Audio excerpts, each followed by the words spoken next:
कि मैं IPL obviously एक विंडो एज एक्सप्लोर करूंगा, तो लोगों ने बोला यार मैककलम को भी जब आप लाने की सोच रहे हो या फिर मॉर्गन को लाने की सोच रहे हो तो फिर ऑल इंग्लिश भी कर दो आप, उसमें जो है हैरी ब्रूक की एंट्री कर दो साथ में। तो वो ऑलरेडी मतलब चेन्नई फैंस थोड़े से डेस्परेट तो हैं, क्योंकि क्या हो रहा है जब भी कुछ होता है, हार्दिक तो सीएसके जर्सी में उतरवा देते हैं, बेन स्टोक्स वो सीएसके जर्सी में उतरवा देते हैं, हैरी ब्रूक वो सीएसके जर्सी में उतरवा देते हैं। तो क्या वो भी एक थोड़ी सी डेस्परेशन अभी सीएसके फैंस में नजर आ रही है, जो कि उतना नहीं रहते थे क्योंकि वो जीतते ही रहते थे, अच्छा ही कर रहे थे। ट्रॉफी तो चाहिए ही ना भाई, बड़ी टीम होने की बात आप कह रहे हो,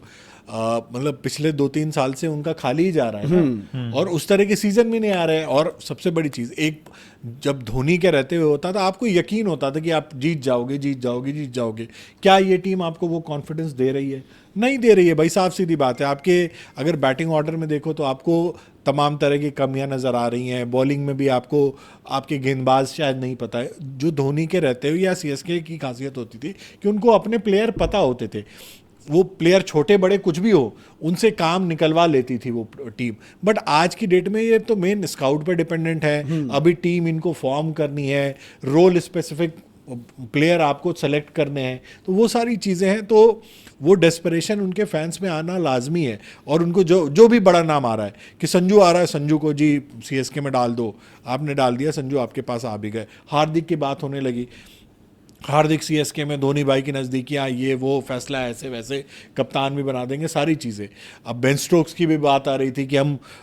इंग्लिश ऑलराउंडर्स भर लेंगे, उसमें बेन स्टोक्स आ जाएंगे, हार्दिक पांड्या आ जाएंगे, तमाम तरह के आप कॉम्बिनेशन आप ट्राई कर रहे हो। तो उसी कड़ी में हैरी ब्रूक का नाम भी आ रहा है कि हैरी ब्रूक के आने से ऑब्वियसली T20 का वो फ्लेयर तो आ ही जाएगा जो आपकी बैटिंग में ऊपर टॉप ऑर्डर में मिसिंग है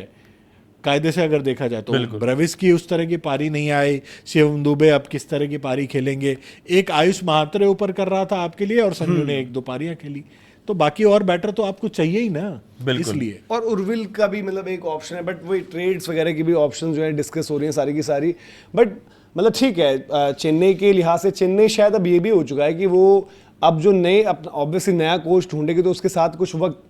अगला सीजन आपका पता ही भाई, उसका टीम आपकी रिलीज हो जाएगी, मतलब रिटेंशन सब रहेंगी। तो दैट मीन्स आप अगला मेगा ऑक्शन ऑब्वियसली और उनकी पूरी प्लानिंग उनके साथ रखोगे और डिसीजन आप पहले इसलिए लोगे कि आप इंश्योर करोगे भाई कि अगला जो कैंप है वहां पर हमारे साथ सारे लोग अवेलेबल रहें, ताकि हम तब कोच भी समझे देखे स्ट्रेटेजीज क्या जरूरतें हैं, क्या कुछ है। ऋतुराज भी वहां पर होंगे ही। बट इस सब के बीच MS धोनी का क्या रोल लग रहा है? अब MS धोनी का रोल क्या, मतलब अब मतलब क्या वो रिटेंशन में होंगे, क्या वो एज मेंटोर हो जाएंगे, अब क्या वो सपोर्ट स्टाफ मतलब या एम्बेसडर उस तरीके से शिफ्ट हो जाएंगे? क्योंकि इन सब के बीच MS धोनी को लेकर कोई शोर हो नहीं रहा कहीं। बिल्कुल, मतलब I think as a player तो एक मुझे ऐसा लगता है कि साइलेंट रिटायरमेंट हो चुकी है ऑलरेडी, क्योंकि it will be very difficult for him कि इंजरी प्रोन होने के बावजूद अब होने लग गए हैं। पहले MS धोनी की फिटनेस नेक्स्ट लेवल ही रहती थी, एंड डिस्पाइट कि वो इंटरनेशनल क्रिकेट से काफी पहले रिटायरमेंट ले चुके थे, फिट हमेशा नजर आते ही थे। लेकिन अब गेम फिट होना और सीधा अपीयर करना, अब दिक्कत ये बात है कि अब आपने MS धोनी को क्या स्टेचर दिया हुआ है CSK के इस पूरे सेटअप में। मतलब हम देखते हैं कि काशी सर बहुत ज्यादा MS धोनी को चाहते ही थे पहले से कि यार उनका एसोसिएशन हमारे साथ लॉन्ग टर्म रहे, लेकिन हम वही कह रहे हैं कि अब उनकी डॉटर वहां पर कमांड में है। क्या अब आप एक जैसे फॉरेन कोच की बात आई, MS धोनी का क्या उसमें एक मेजर से है? क्या MS धोनी चाहते हैं कि एक फॉरेन कोच वहां पर आए और वो किसकी प्रेफरेंस से आएगा? क्या उसमें भी MS धोनी का बड़ा कॉल होगा, या फिर अब MS धोनी धीरे धीरे करके कहते हैं कि यार वो अब बस आप नाम याद रखो कि यार एक MS धोनी थे, legendary, the legend of MS Dhoni, अब आप MS धोनी की छवि से बाहर आओ। तो मुझे ऐसा लगता है CSK शायद अभी MS धोनी से थोड़ा सा शिफ्ट कर रही है। अच्छा, एक चीज वो देखना, शेन वॉर्न जब खेले थे आखिरी IPL तो वो उनका रोल वो भी था ना कि कैप्टन के अलावा वो मेंटोर भी थे ना, कोच कैप्टन वो का पहले कितने साल के थे उस टाइम पे यार? मतलब ऑब्वियसली धोनी से तो कम ही रहे होंगे, धोनी से तो कम ही रहे होंगे, बट मतलब मुझे पता नहीं क्यों लग रहा है कि CSK एक आखिरी बार धोनी को वो चाहेगी कि भाई हम इस तरह का मेंटोर कम प्लेयर टाइप का बना के एक सीजन एक आध 2 मैचेस देके और आप बोल दो कि हाँ वो बोलने वो हम बात कर रहे हैं, वो हमें भी पता है कि वो हर्ट करेगा, कॉम्बिनेशन या टीम के लिए अच्छा नहीं रहेगा, बट आप कम से कम ये कह सकते हो ना कि भाई धोनी ये आखिरी सीजन है, इसके बाद मेगा ऑक्शन नई टीम बन जाएगी। यार MS धोनी वाले स्लॉट पे अब आपको ठीक है यार, MS धोनी को हम कब तक एज अ प्लेयर, हम एज इमोशनल, मुझे लगता है एज प्लेयर वो रख लेंगे इस सीजन के लिए, वो मैचेस भले से कम खेले जैसा हमने देखा, बट फिर इस सीजन मैचेस नहीं खेले ना कि that will not make sense, क्योंकि देखो आपके पास वो मैं समझ रहा हूं, बट पता नहीं क्यों मुझे मतलब CSK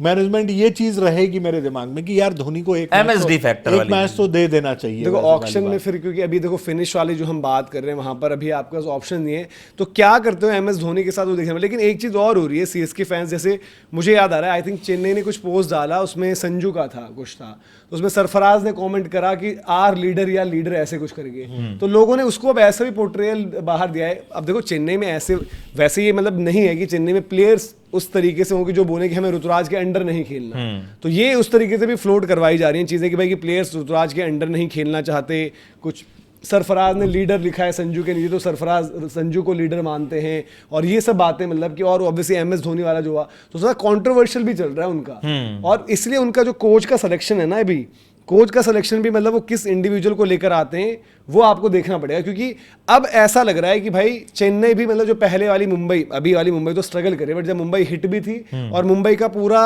जिसे कहते हैं भाई कि एक प्रोफेशनल आउटफिट जो हम कहते हैं कि अब तक वो टाइम था कि भाई माही भाई सब कुछ, मीटिंग इतनी रखनी है नहीं रखनी है, मैं तुमसे तुम्हारे रूम में आकर मिल लिया कोई बात नहीं, ये हो गया। बट अब सब कुछ सिस्टमैटिक चलेगा, और ये जो रूपा मैम की एंट्री है उन्होंने तब से बता दिया, और उन्होंने बोला कि भाई, और वो वही चल रहा है भाई, खाता बुक चल रही है, ऋतुराज की भी चल रही है, अभी आप हो, बट देन क्या होता है क्या नहीं होता उसके बेसिस पर हम अगला हाँ, week ये decide सीजन करेंगे। डिसाइड कर देगा आपके लिए। और अब ये भी है ना कि अब यार कैप्टनसी वाली रेस अगर देखी जाए, देखो अगर आप, मैं एक इमोशनल कॉल ना हो या मुझे अपने खिलाड़ी के रिलेशन कैसे हो जाएंगे, अगर आप कैप्टनसी कैंडिडेट्स में देखेंगे, आपकी पहली प्रेफरेंस क्रिकेटिंग लॉजिक से और सैंपल साइज देखते हुए संजू सैमसन आपकी आइडल चॉइस होनी चाहिए। देन आप हार्दिक को लाकर अगर कप्तान ऋतुराज के ऊपर बना रहे हो, मैं ऋतुराज को डिस्कार्ड नहीं कर रहा as a captain, but I would say ये मेरे पर्सनल कॉल है कि संजू आपके पहले, Ruturaj is not a CSK में कैप्टनसी नहीं बनते हैं मटेरियल, कप्तान यार Hardik. Ruturaj is not a captaincy material to be honest. But फिर आपके पास ऑप्शन IPL है ना, आप अगर ऋतुराज, आपको लग रहा है कि ऋतुराज एज कैप्टन उतने इम्पैक्टफुल नहीं हो सकते, तो आपके लिए संजू सैमसन का ऑप्शन है। हार्दिक से पहले तो संजू सैमसन कप्तान बन जाएगा ना, हाँ, अगर CSK का बनाना बिल्कुल, है तो। बिल्कुल। तो हार्दिक का CSK में कैप्टन बनना, मुझे वो हो सकता है एज प्लेयर चले जाए, बट मुझे इम्पॉसिबल लगता है कि वो जाके वो वहां कैप्टन बन जाए। और अगर कैप्टन बन रहे हैं तो यार फिर वो मुंबई वाली कहानी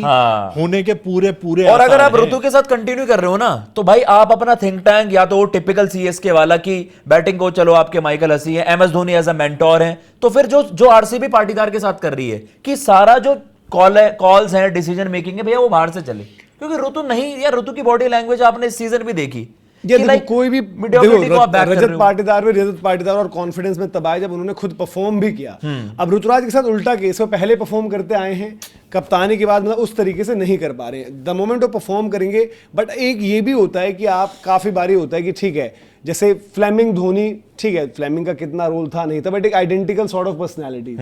इवन फ्लेमिंग ऋतुराज भी पर्सनैलिटीज थोड़ा सा वैसे Same ही थे। बट भाई एक मैकलम और एक मॉर्गन एंड ऋतुराज, वो ऐसे इंडिविजुअल मुझे लगते हैं वो बोल देंगे Rutu you need to sit out, वो बोल सकते हैं। सही बात है। जैसे ग्रेग चैपल ने बोल दिया कि दादा you need to sit out, उन्होंने इंडिया के लिए बोल दिया था सौरव गांगुली को। यहां मुझे लगता है कि मैकलम मॉर्गन वो है कि जो शायद हाफ वे थ्रू, जैसे पिछला सीजन रहा था, ऋतु आई थिंक वो बैठा देते हैं। तो वो आपको इसलिए कोच का डिसीजन, और अगर भाई आप ऋतुराज को देकर चुन रहे हो किसी को, तो कोच अब ऐसा कौन आने वाला है जो आपको लगता है कि भाई कि देखो एक CSK फ्रेंचाइजी के मोड में भी होना चाहिए, थोड़ा कैप्टन के साथ भी आप डिस्कशन करके ही लोगे ना जब भी किसी को बनाओगे। अगर एक प्रोसेस चल रहा है इंटरव्यूज का, जो उन्होंने बताया है कि इंटरव्यूज हैं, फिर जी हम देखेंगे और हम जब डिसीजन ले लेंगे तभी हम ट्रेड करेंगे, ट्रेड के भी ऑप्शंस पर आएंगे, या फिर किनको रिटेन कर रहे हैं किनको नहीं कर रहे हैं उन पर बताएंगे। लेकिन ये एक सिस्टमैटिक ऐसे चल रहा है कि आप कोच फाइनल करोगे, देन आपने वो सब कॉल्स लेने, और कोच के इंटरव्यूज, अगर ऋतुराज को आपने मतलब इतना ही अभी पूरा फ्री हैंड दे रखा है कि कप्तान आप ही हो, कोई टेंशन नहीं, तो कोच बनाने में उनका भी सही रहेगा। और कुछ सीनियर प्लेयर्स जिनसे आप कंसल्ट करोगे, MS धोनी उनमें है नहीं आज पता नहीं है, बट उसके बाद आप फैसला लोगे। बट CSK कोच के लिए जा किसके पास रही है, ये अभी कुछ क्लैरिटी और कुछ हिंट वैसा नहीं आया है। कोई मैकलम, सोशल मीडिया से मैकलम, मॉर्गन, नाम तो अलग-अलग रोज ही ये सब आ रहे हैं, बट अभी कुछ मतलब मुझे तो लग रहा है कि शायद इनसे हटकर कुछ नाम, और कुछ ऐसा नाम भी हो सकता है जो हम बोले कि थोड़ा अंडररेटेड है जी, मतलब इसके बारे में तो सोचा ही नहीं।